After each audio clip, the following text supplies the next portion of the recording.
जैसा कि आप देख रहे हैं कि ये जो वीडियो है क्लास 9 के लिए है और सब्जेक्ट बायोलॉजी है।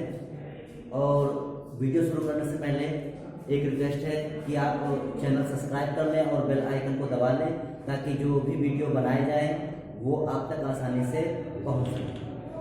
तो चलिए आइए शुरू करते हैं वीडियो। तो जैसा कि आप देख रहे हैं ये 9th का पहला चैप्टर है। ये 9th का पहला चैप्टर है और उस चैप्टर का नाम है जीवन की मौलिक इकाई। क्लास 9th में पहला चैप्टर है जीव विज्ञान का, जीवन की मौलिक इकाई। ठीक, तो उसी का हम पहले बेसिक समझेंगे, थोड़ा सा बेसिक समझेंगे, उसके बाद फिर चैप्टर शुरू करेंगे। जब थोड़ा बेसिक समझ में, क्योंकि जैसे कक्षा 8 आपने पढ़ा तो उसमें कोशिका पढ़ी होगी, कोशिका के विषय में पढ़ा होगा, कोशिका विषय में जाना होगा, पूरा पढ़ाया गया होगा आपको। लेकिन 9th में उसके विषय में थोड़ा विस्तृत है और उसके विषय में पूरा जानेंगे और सब पढ़ेंगे उसके विषय में। तो सबसे पहले थोड़ा सा बेसिक जानते हैं इसके विषय में, कॉमन जानते हैं। तो सबसे पहले प्रश्न ये उठता है, सजीव क्या है? किस चीज को हम सजीव कहेंगे? तो तुम्हारे दिमाग में उत्तर आ रहा होगा कि कोई भी चीज गति करे तो उसे सजीव कहेंगे, या कोई भी चीज जब श्वसन करे तो उसे सजीव कहेंगे। तो और भी जिसके अंदर पाचन होगा, पोषण होगा, अवशोषण होगा, जनन होगा, तो ये सब चीजें जो होंगी वो क्या कहलाती हैं? वो सब सजीव के अंतर्गत आती है। बिल्कुल सही, ये सब चीजें सजीव के अंतर्गत आती हैं, लेकिन किसी चीज को सजीव बना नहीं देती। अगर हम किसी चीज को सजीव कहना है तो उसे सजीव कहने के लिए क्या चाहिए? तो सबसे सरल इसका उत्तर है कि अगर हम किसी भी चीज को सजीव कब कहेंगे और क्यों कहेंगे? जिस जीवधारी के अंदर जीव द्रव्य होगा, जिस जीवधारी के अंदर जीव द्रव्य पाया जाता है, उस जीवधारी को ही सजीव कहा जाता है। ठीक, इसीलिए जीव द्रव्य को जीवन की भौतिक आधारशिला भी कहा गया है। जीवन को भौतिक आधारशिला भी कहा गया है।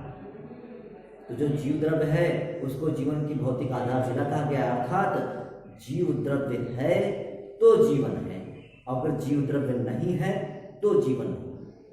अब अगला प्रश्न उठता है, कोशिका क्या है? तो क्या है कोशिका? कोशिका को इंग्लिश में बोलते हैं सेल। तो कोशिका की खोज रॉबर्ट हुक ने की थी। कोशिका की खोज किसने की थी?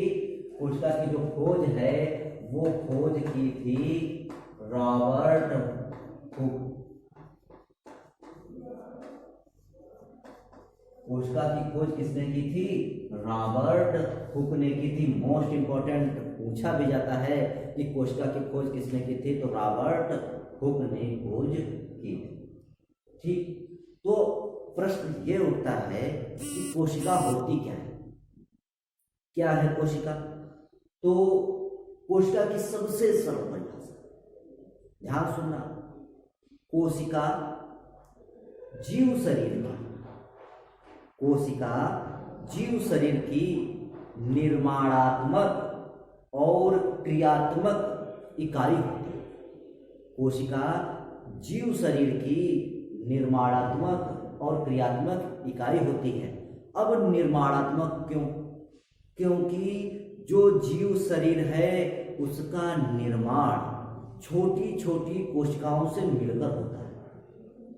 जो जीव शरीर है उसका निर्माण छोटी छोटी कोशिकाओं से मिलकर होता है, इसीलिए इसको निर्माणात्मक कहा गया।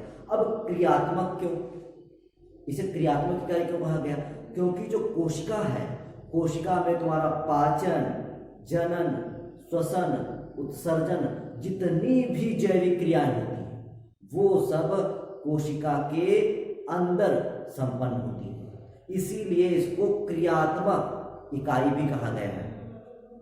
तो इसीलिए कोशिका की परिभाषा होती है कि कोशिका जीव शरीर की निर्माणात्मक और क्रियात्मक इकाई होती है। तो आप समझ गए निर्माणात्मक और क्रियात्मक का मतलब। अब देखते हैं, अगर प्रश्न पूछा जाए आपसे कोशिका कितने प्रकार की होती है?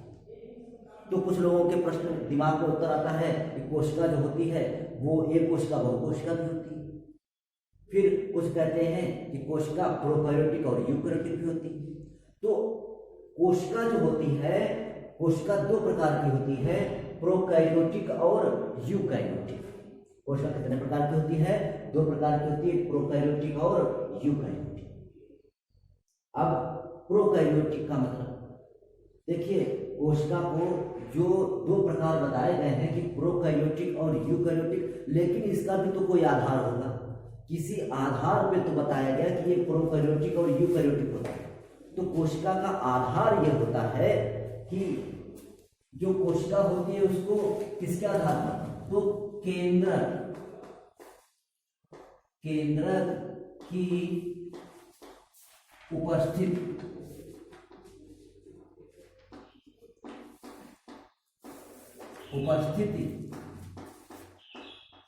और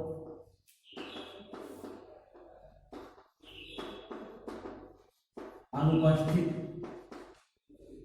केंद्र की उपस्थिति और अनुपस्थिति के आधार पर कोशिका को दो भाग में बांटा गया है। ध्यान से समझना कि कोशिका को केंद्रक की उपस्थिति और अनुपस्थिति के आधार पर दो भागों में बांटा गया है। अगर केंद्रक उपस्थित है, अगर केंद्रक उपस्थित है तो यूकैरियोटिक, अगर केंद्रक अनुपस्थित है तो प्रोकैरियोटिक। देखिए, जो प्रोकैरियोटिक कोशिकाएं होती हैं इसमें केंद्रक नहीं होता, अगर होता भी है तो बहुत अल्प विकसित होता है। पहली बात, मोस्टली तो होता ही नहीं, अगर होता भी है तो बहुत ही अल्प विकसित होता है। तो प्रोकैरियोटिक में केंद्रक या तो होता नहीं है या तो बहुत ही अल्प विकसित होता है। फिर दूसरा था यूकैरियोटिक। यूकैरियोटिक कोशिकाओं में जो होता है, यूकैरियोटिक कोशिकाओं में केंद्रक पूर्णतः विकसित होता है। ठीक, तो यूकैरियोटिक कोशिकाओं में केंद्रक पूर्णतः विकसित होता है। तो यूकैरियोटिक कोशिकाओं का उदाहरण जैसे जीवाणु है, ठीक, जीवाणु है, नीलहरे शैवाल है, तो ये सब प्रोकैरियोटिक होते हैं। क्यों? क्योंकि इनमें केंद्रक या तो होता ही नहीं है, अगर होता भी तो बहुत अल्प विकसित होता है, इसीलिए इनको प्रोकैरियोटिक कोशिका में रखा गया है। ठीक, फिर दूसरा आता है यूकैरियोटिक। यूकैरियोटिक में केंद्रक पूर्ण रूप से उपस्थित होता है। तो यूकैरियोटिक कोशिकाएं दो प्रकार की होती हैं, एक कोशिकीय और बहुकोशिकीय। वे कोशिकाएं जिनमें कोशिकाओं की संख्या, वे जीव जिनमें कोशिकाओं की संख्या मात्र एक होती है तो उनको एक कोशिकीय बोलते हैं। वे जीव जिनमें कोशिकाओं की संख्या मात्र एक होती है एक कोशिकीय बोलते हैं, लेकिन इनमें केंद्रक उपस्थित होता है, जैसे अमीबा और पैरामीशियम। ठीक, अमीबा और पैरामीशियम। फिर दूसरा आता है बहुकोशिकीय। तो जो बहुकोशिकीय ऐसे जीवधारी जिसमें कोशिकाओं की संख्या बहुत होती है और सभी कोशिकाओं में केंद्रक उपस्थित होता है, तो ऐसी कोशिकाओं को बहुकोशिकीय जीव कहते हैं। ऐसे जीवों को बहुकोशिकीय जीव कहते हैं। बहुकोशिकीय जीवों में फिर पादप और जंतु आते हैं। जैसे पादप जानते हो क्या? प्लांट्स मतलब पौधे। तो जो पौधे होते हैं, पादप जो होते हैं, उनमें क्लोरोफिल पाया जाता है और हरे होते हैं और प्रकाश संश्लेषण करने की क्षमता होती है। और सबसे ज्यादा मोस्ट इंपॉर्टेंट, पादप में कोशिका भित्ति पाई जाती है।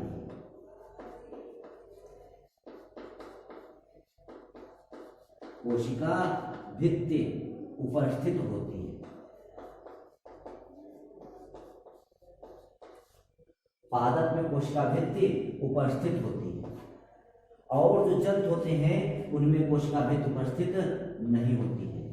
जो कोशिका भित्ति होती है वो उपस्थित नहीं होती है।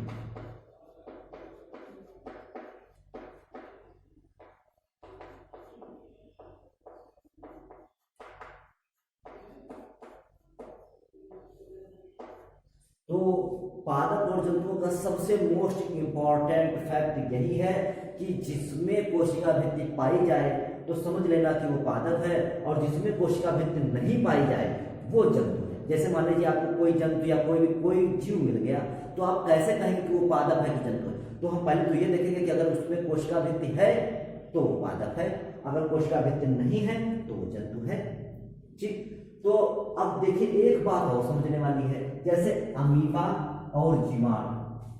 अमीबा भी एक कोशिकी है और जीवाणु भी एक कोशिकी है, दोनों है एक कोशिकी, लेकिन जीवाणु को प्रोकैरियोटिक में रखा गया है और अमीबा को एक कोशिकी यूकैरियोटिक में रखा गया है। अमीबा को एक कोशिकी यूकैरियोटिक में रखा गया है। अमीबा को प्रोकैरियोटिक में नहीं रख सकते और जीवाणु को यूकैरियोटिक एक कोशिकी में नहीं रख सकते। क्यों नहीं रख सकते? क्योंकि जो जीवाणु है उसमें केंद्रक या तो पाया नहीं जाता है या फिर बहुत अल्पविकसित होता है। दूसरा, अमीबा जो है वो उसको यूकैरियोटिक में इसलिए रखा गया, अमीबा पैरामीशियम वगैरह को इसलिए इनको यूकैरियोटिक में रखा गया है क्योंकि ये है तो एक कोशिकी, लेकिन इनमें केंद्रक पूर्ण रूप से विकसित होता है, अतः इनको एक कोशिकी यूकैरियोटिक में रखा गया। तो आप इसको कहीं पर नोट भी कर सकते हैं, आप इसको समझ सकते हैं, ठीक। और सबसे ज़्यादा इम्पोर्टेंट है कोशिका की खोज। तो कोशिका की खोज रॉबर्ट हुक ने की थी और इसे सेल या कोष्ठक नाम दिया था। That's all, thank you.